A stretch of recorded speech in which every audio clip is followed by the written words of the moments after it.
कोश्यारी जी ने माफ़ीनामा पेश किया है।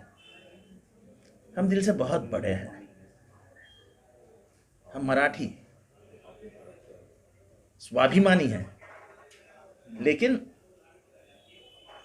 हम दिल में किसी के खिलाफ खुन्नस नहीं रखते, हम भूल जाते हैं।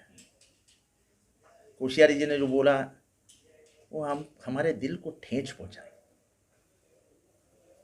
आप हमें भिखारी कहते हो, ये कहते हो कि गुजराती और राजस्थानी चले जाएंगे तो आपके पास क्या रहेगा। अरे हम जिंदा थे, हमने मेहनत की, इसलिए राजस्थानी और गुजराती अमीर हुए। हो सकता है कि हम खीसे से गरीब हो, लेकिन हम दिल से बहुत अमीर हैं।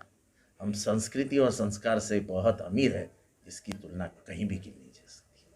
सर आज उनको पता चला कि महाराष्ट्र के हर घर में अंगार लगा हुआ है, हर मराठी आदमी के दिल में चिंगारी भड़की हुई है। ये कभी भी आग लग सकती है पूरे महाराष्ट्र में। उसके पहले कुछ हो जाए, उन्होंने माफ़ी मांग ली। मराठी आदमी का दिल बहुत बड़ा है। कोश्यारी जी को ये मराठी आदमी जरूर माफ़ कर देगा। सर जिस तरह से पार्टी का विजय नहीं मानता हूँ, ये मराठी मन का विजय है, ये मराठी अस्मिता का विजय है, स्वाभिमानी मराठी आदमी का विजय है।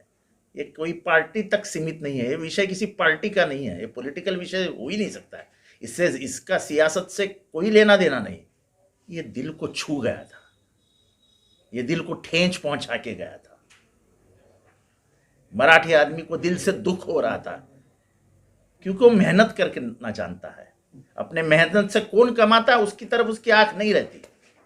हमारे जान पे तुम बड़े होंगे और हमको ही कम लोग, हमको ही गिराने की कोशिश करोगे, ये नहीं सहा जा सकता।